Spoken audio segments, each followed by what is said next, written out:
Salut YouTube, quel plaisir de vous retrouver après ce mois sans stream. Alors j'étais pas vraiment en vacances, j'étais en train de préparer des projets un peu cool. Il y en a qui vont sortir plus tard, il y en a qui sont déjà sortis. D'ailleurs si ça vous intéresse, je vous conseille d'aller regarder ma nouvelle série qui s'appelle Checkpoint, qui vient de sortir chez Blast. C'est une série qui débunk des fake news d'extrême droite de manière assez rapide et assez efficace.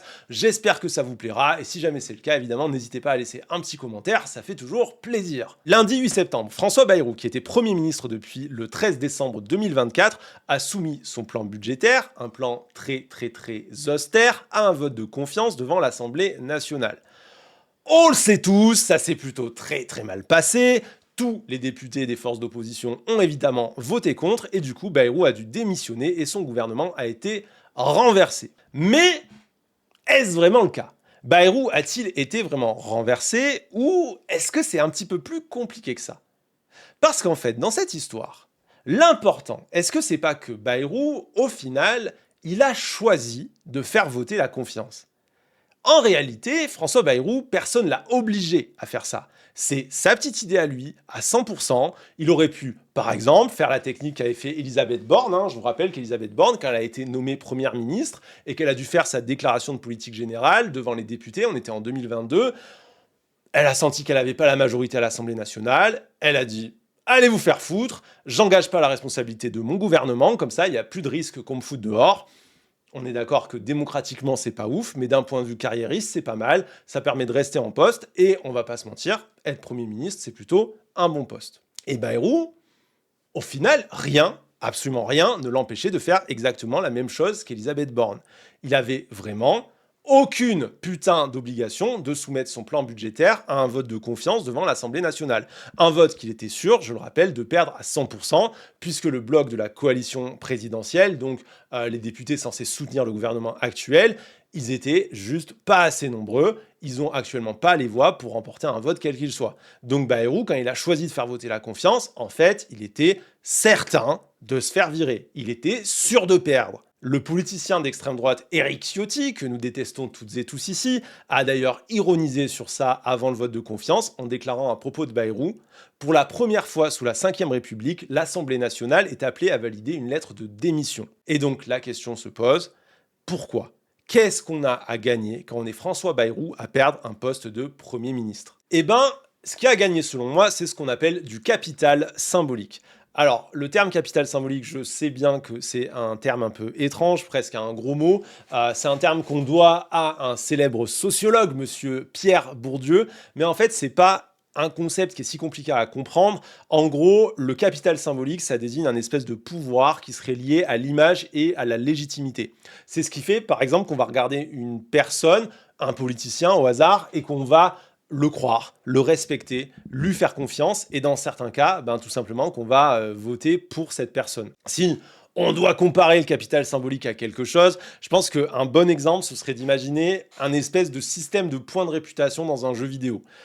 Vous êtes le héros qui arrive dans un village, vous êtes là, stylé, armure scintillante, grosse épée, vous avez un cheval, c'est un cheval noir, assez grand, avec des sabots, que je dirais d'une circonférence de 10 cm, probablement qui s'appelle Philibert le cheval. Alors au départ, vous n'étiez pas censé hériter de ce cheval, parce que vous êtes le deuxième enfant du prince du coin, mais vous étiez destiné à devenir moine, mais votre frère, votre grand frère, au final a trahi votre père dans une sombre affaire pour essayer de s'emparer du domaine avant d'en hériter. C'est un peu complexe, mais le mec il part dans les détails. Excusez-moi. Non, mais donc voilà. Donc ce que je voulais dire, c'est vous êtes le héros qui arrive dans un village. Selon comment vous allez vous comporter avec les villageois, par exemple, si vous allez aider la grand-mère à récupérer son chat, si vous allez tuer le monstre de la forêt, vous allez augmenter votre capital symbolique. Par contre, si vous butez toutes les poules des villageois comme un connard, puis que vous entrez dans les maisons pour voler ce qu'il y a dans les meubles et dormir dans le lit des gens alors qu'ils vous ont pas invité, avant d'aller vous taper avec les gardes, normalement, sauf si c'est un village très bizarre, ça va faire baisser votre capital et plus personne va vouloir de vous. Donc, le capital symbolique, c'est une espèce d'arme invisible parce que c'est quelque chose qui ne s'observe pas du tout à l'œil nu. C'est vraiment votre réputation, votre charisme, votre honneur. Mais c'est une arme qui est totalement essentielle et peut-être même, je pense, l'arme la plus importante d'un politicien. Pourquoi ? Parce que si on y réfléchit, c'est quoi réellement une élection ? C'est quoi réellement une campagne électorale ? C'est en fait très simplement juste un moment de pure et totale mise en scène. Une campagne électorale, c'est avant tout une campagne de communication. C'est exactement comme une campagne publicitaire. C'est un moment où des équipes vont construire l'image d'un candidat pour le mettre en avant, pour vous inciter à voter pour lui. Donc ils vont fabriquer et construire l'image d'un candidat exactement comme on fabrique l'image d'une marque de yaourt. Et donc dans un moment comme celui-là, le capital symbolique, c'est hyper important. C'est peut-être la chose la plus importante. C'est peut-être plus important même que le programme. Parce que c'est la valeur ajoutée du produit. Si le candidat, c'est quelqu'un qui a su construire une image de confiance, quelqu'un qui a su se bâtir l'image d'un type courageux, fiable, fidèle à ses convictions, quelqu'un qui va être un innovateur, qui va être moderne, ben il va forcément avoir une ligne d'avance dans sa campagne de communication pour convaincre les gens de voter pour lui. Et si vous vous êtes déjà demandé, par exemple, mais pourquoi Macron, il a pu se faire élire? Comment c'est possible? Le mec, il avait été ministre sous Hollande, on ne savait pas d'où il sortait, il venait d'un gouvernement détesté, normalement, ça aurait pas dû passer. C'est le capital symbolique. Il avait réussi à se construire une image publique, ou à se faire construire une image publique tellement bonne, que même en n'ayant pas de programme, que même en venant du gouvernement sortant, eh ben, il a réussi à inciter les gens à voter pour lui. Faut vraiment voir le capital symbolique comme un espèce de pouvoir magique d'un politicien, une espèce de jauge de mana qui va avoir au-dessus de la tête et qui va augmenter à mesure que les gens l'apprécient. Et inévitablement, comme une jauge de mana dans un jeu vidéo, quand ta jauge elle tombe à zéro, tu peux plus jouer au jeu. Ça devient presque impossible pour toi de faire remonter ta jauge et du coup, ça va signer potentiellement une fin de carrière. Si vous voulez un exemple de quelqu'un qui a fait tomber sa jauge de mana de capital symbolique à zéro, je pense qu'il y a un nom qui va venir dans la tête de tout le monde extrêmement vite. Pensez à un politicien qui s'est grillé, qui a tué sa carrière et qui aujourd'hui ne pourra jamais, jamais, jamais revenir. Qui vous avez en tête?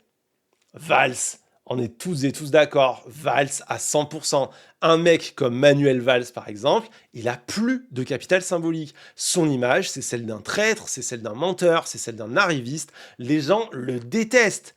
Les gens haïssent Manuel Valls plus que François Hollande, alors qu'il était Premier ministre de François Hollande. On devrait les lier l'un et l'autre. Mais non, non, non. Valls, il a vraiment, par son comportement, par la manière dont il a géré son image publique, produit un truc où tout le monde se dit « Non, lui, c'est pas possible, quoi ». Alors oui, dans un sens, le mec arrive encore à récupérer des ministères par copinage, en traficotant dans l'ombre comme un espèce de charognard malsain qui vivote en dévorant les cadavres qu'il trouve. Mais c'est pas avec son image actuelle qu'il fait ça. C'est parce que il a un réseau, c'est parce que il a des gens qui sont désespérés, typiquement Macron, de trouver des ministres, donc il récupère un peu ce qu'il trouve sur le bord de la route. La réalité, c'est qu'avec son image publique actuelle, Manuel Valls, il a plus aucune chance de remporter une grosse élection. Plus personne ne votera pour lui. Parce que Manu, il a épuisé la confiance des gens quand il était Premier ministre et sa jauge de capital symbolique, aujourd'hui, elle est à zéro. Je vois vraiment pas un monde où Manuel Valls il réussirait à reconstruire suffisamment de capital symbolique pour ne gagner ne serait-ce qu'une élection régionale. Et du coup, vous vous doutez bien que je ne prends pas cet exemple au hasard. Valls, pour moi, c'est l'exemple parfait du gars qui a enterré sa carrière politique en étant Premier ministre. Les gens détestent Manuel Valls. Et je crois que j'ai, de ma vie, jamais rencontré une seule personne qui dise du bien de Manuel Valls. Même le mec de droite ou le mec vraiment perdu politiquement, jamais une fois quelqu'un qui m'a dit Manuel Valls, non mais franchement ce qu'il fait, c'est super quoi. Elle n'existe pas cette personne. C'est Manuel Valls tout seul devant son miroir, il se regarde et il est là, Manu, t'es super. Même lui, il y croit pas. Même lui, il y croit pas. Donc, on voit qu'il y a un paradoxe pour un politique en fonction. D'un côté, être Premier ministre comme François Bayrou, trop bien. Ah voilà, ça y est, t'as gagné, t'es Premier ministre, t'es le plus fort, t'es quasiment au sommet, c'est toi le chef, bravo, génial. Mais de l'autre, bah t'es Premier ministre, et du coup t'es baisé. Pourquoi? Parce que maintenant, on va te juger sur pièce. On va te voir à la télé tout le temps. C'est fini, les petites sorties politiques dans les médias pour chier sur les oppositions, les petits coups médiatiques, c'est fini. Les petites manipulations, les petites phrases, les trucs comme ça. Tu dois faire des trucs. C'est ton tour. C'est à toi de faire des trucs et t'as intérêt à assumer parce que ta jauge de mana, derrière, elle va tomber très très très très vite. Et c'est ça qu'il a compris, Bayrou. Bayrou, il a bien compris que lui, il avait vraiment une toute petite, une très très petite, une minuscule Jauge de capital symbolique. Évidemment, on ne parle évidemment pas du zizi de François Bayrou. Vous imaginez? Ah mon dieu, j'ai l'image. Ça y est. Le truc affreux. Donc voilà, ce que Bayrou il a compris, c'est que parti comme c'était, il allait finir en Manuel Valls ou en Jean-François Copé, en loser de la politique qui serait condamné aux méandres de l'enfer, des charognes à se battre pour les morceaux d'os à ronger sur les plateaux télé. Et il a été assez malin pour se dire, ok, je veux pas finir là. Et du coup, c'est à ce moment-là où je pense qu'il a commencé à organiser son départ. Et c'est là où c'est devenu doucement une idée bien plus alléchante, bien plus intéressante, de se dire, je vais trouver une solution pour partir, plutôt que continuer à rester Premier ministre. Alors techniquement, de base, on se dit Premier ministre, c'est cool, sauf que là, peut-être pas. Parce que il se rend compte, je pense, Bayrou, que le jour où il arrête d'être Premier ministre, s'il a complètement sacrifié son image publique, il lui restera rien. Une carrière politique, c'est très long. C'est quelque chose qui se construit pendant des années, voire des décennies, et réussir à se faire une stature nationale, c'est encore plus long. Bayrou, pour vous faire une idée, il a eu son premier mandat en 1982. 1982. Le mec, ça fait 43 ans qu'il est dans le game. C'est une vie pour réussir à être là où il en est. Et du coup, si t'es malin, c'est pas quelque chose que tu vas sacrifier du jour au lendemain, même pour un poste de ministre ou de Premier ministre.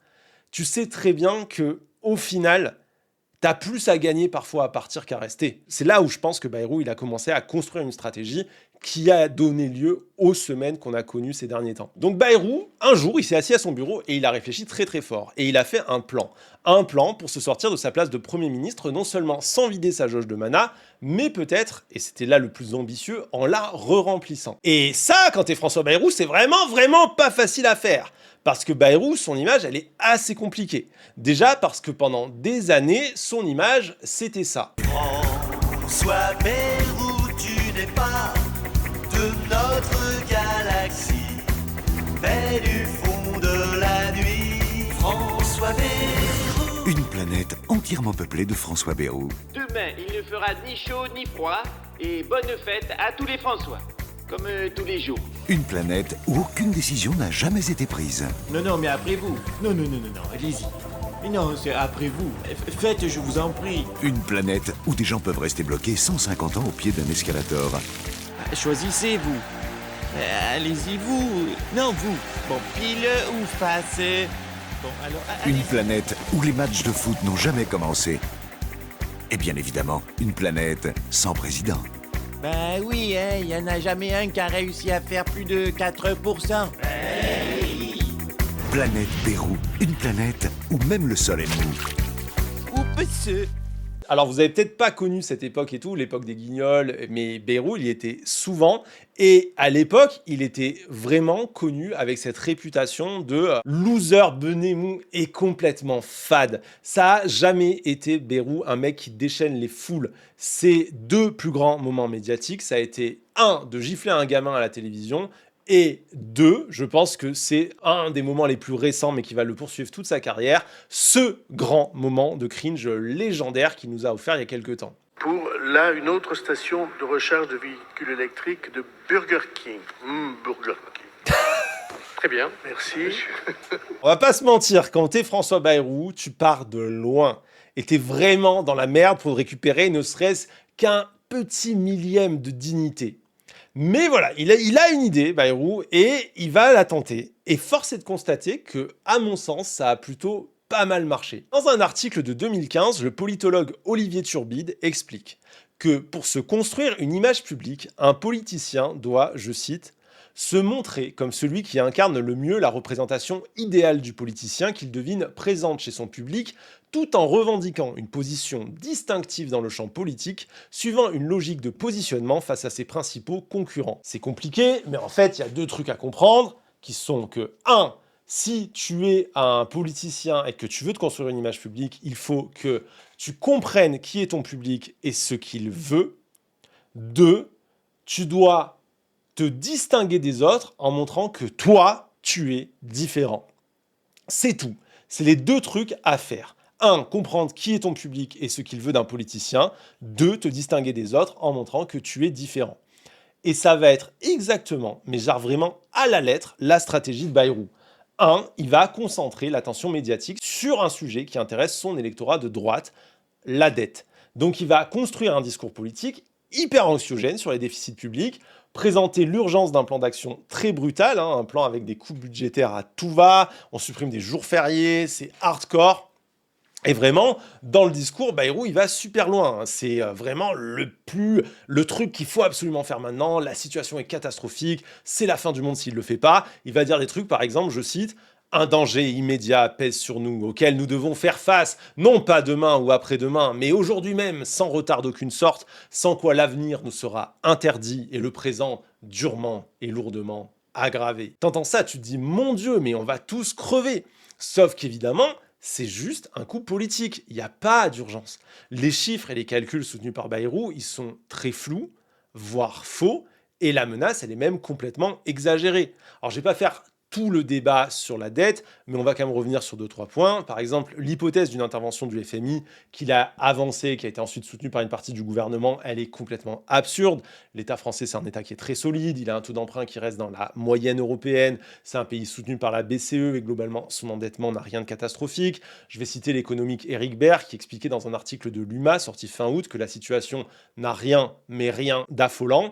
Je cite, « Au XXe siècle, la dette est parfois montée à 300% du PIB et dans la période où la France est le plus rapprochée de la crise, la charge de la dette représentait 42% des dépenses publiques. Or, aujourd'hui, nous sommes à 3%. La France n'a aucune difficulté à emprunter. Ces titres de dette sont parmi les plus demandés au monde, entre la 10e et la 15e position. Et il y a toujours 2 à 3 fois plus de demandeurs de ces titres que nécessaire. On va pas refaire tout le débat sur la dette, c'est pas le sujet du jour. Et je suis pas Marino et Eureka d'Argent Magique qui vous expliqueraient sûrement ça bien mieux que moi. Mais vous avez l'idée, grosso modo, Bayrou, il exagère de ouf. Il se fout complètement de la vérité, comme il se fout en réalité de la dette. En fait, ce qu'il fait avec son discours, c'est qu'il va cibler, avec un discours de la peur, tout un électorat de droite qui est convaincu à 100% au fond du ventre que les Français ne travaillent pas assez dur, qu'il y a trop d'aides sociales, trop de services publics. Et cet électorat-là, qui entend ces discours depuis des années, Bayrou, il va leur donner ce qu'ils veulent. Il va leur donner des promesses de rigueur, des promesses de violence budgétaire extrême, et ça leur plaît. Donc Bayrou, en fait, il fait exactement ce que dit le politologue Olivier Turbide. Il se montre comme celui qui incarne le mieux la représentation idéale du politicien qu'il devine présente chez son public, le public de la droite. Tout ça, c'est une mise en scène, et dans le camp politique, beaucoup de gens l'ont vraiment compris comme tel. Quand Bayrou a annoncé qu'il allait solliciter un vote de confiance, il y a un député centriste qui a dit à propos de Bayrou, je cite, « Comme les pires présidents de la 4ème République, son seul souci, c'est de soigner le moment théâtral de sa chute pour pouvoir ensuite rebondir. » C'est pas rien comme formule, mais je trouve que ça résume bien l'idée, quoi. C'est que finalement, Bayrou, son point autour de tout ça, c'est ni la dette, ni l'enjeu du vote, ni de se maintenir comme Premier ministre, etc. et tout, c'est de se reconstituer du capital symbolique. Ce qui amène le deuxième point du plan. Je le rappelle, le point 1, c'était comprendre qui est son public et ce qu'il veut d'un politicien. Donc c'est ce que Bayrou il fait avec la dette et les promesses de rigueur. Le point 2, c'est se distinguer des autres en montrant pourquoi nous, politiciens, on est différents, pourquoi nous, on est mieux. Et ça, Bayrou, il va le jouer en devenant un martyr politique.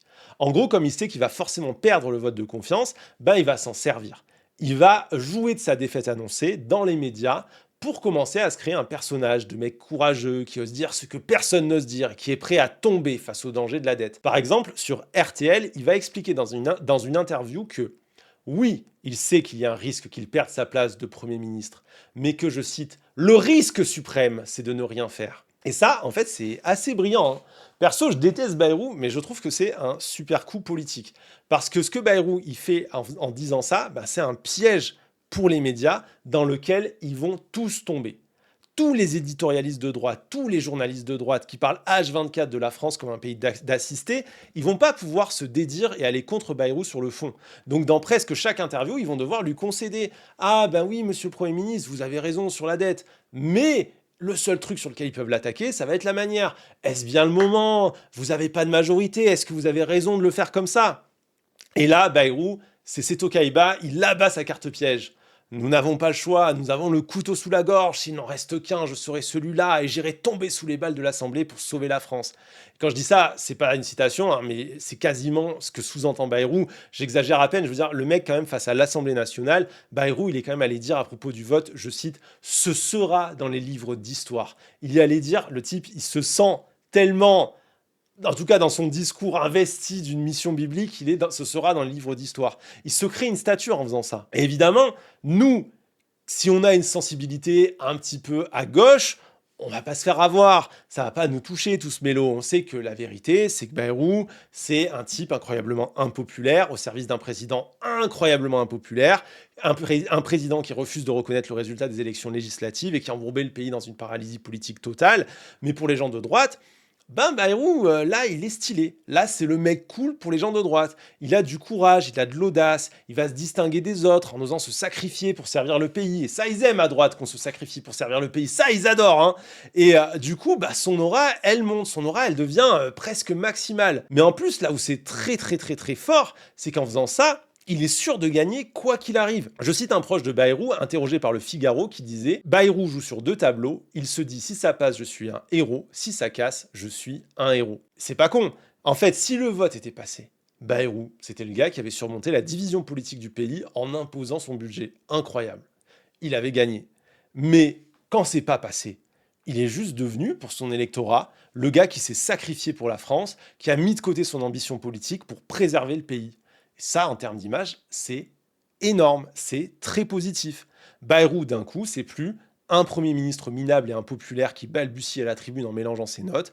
Bayrou, ça devient l'homme d'État, en avance sur son époque, qui ose faire ce que personne d'autre ne veut faire. Et du coup, en une seule séquence politique, juste en soignant bien sa sortie, Bayrou, il s'est reconstruit une stature, peut-être même une stature politique de présidentiable, comme l'ont souligné beaucoup d'observateurs. Un ministre a déclaré au Figaro que selon lui, ce qu'avait fait Bayrou, c'était, je cite, « une logique sacrificielle, le premier acte d'une campagne présidentielle qui ne dit pas son nom. Je pars avec panache et élégance, au moins j'aurais dit la vérité. » Ce qui est intéressant donc dans tout ça, c'est de voir comment Bayrou, en une séquence, il a réussi à se reconstruire une image politique. Et ça, c'est une leçon à retenir.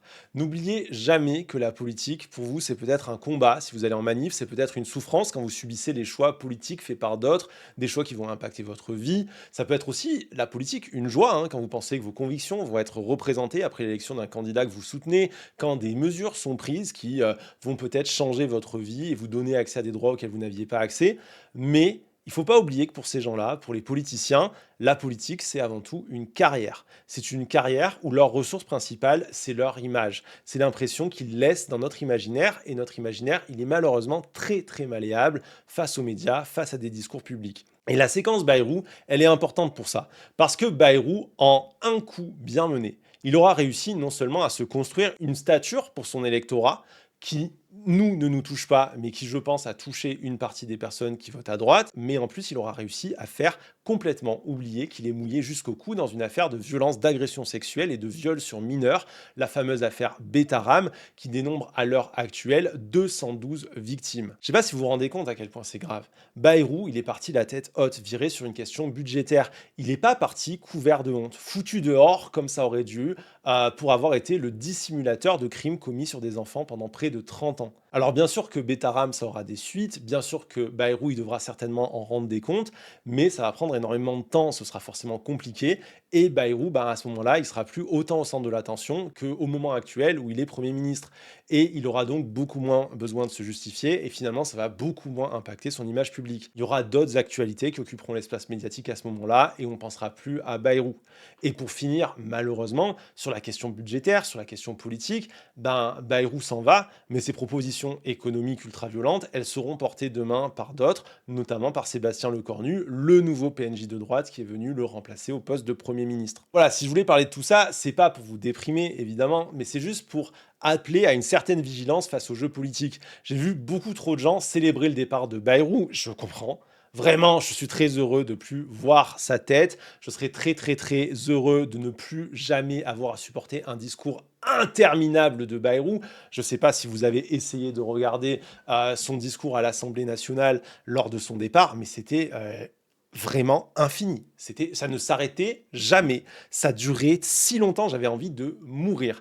Donc, je comprends vraiment que vous soyez heureux de ne plus le voir, mais je pense qu'on doit quand même faire attention à pas se laisser avoir par un coup médiatique. Je pense qu'on analyse parfois la politique un peu trop au premier degré, comme si c'était juste un jeu macro avec seulement des enjeux nationaux, mais ces enjeux, ils s'appuient sur des individus, sur un niveau humain, sur des gens qui font des carrières, et c'est assez important d'en comprendre les mécanismes, tout simplement pour pouvoir les observer, les voir, ne pas se laisser piéger et finalement avoir assez de recul pour prendre nous-mêmes de bonnes décisions quand on doit aller aux urnes voter pour une élection ou une autre. Merci YouTube d'avoir regardé cette vidéo en entier, merci beaucoup pour le soutien que vous donnez à la chaîne. Je rappelle que je suis toujours indépendant, ce n'est pas Blast qui me paie, hein. Je vis toujours de mes réseaux, je suis toujours journaliste indépendant, donc n'hésitez surtout pas à me soutenir sur Tipeee, sur ma cagnotte Ulule, et vous pouvez aussi partager, commenter, liker cette vidéo, ça m'aide aussi énormément, et je vous dis à très bientôt, ciao!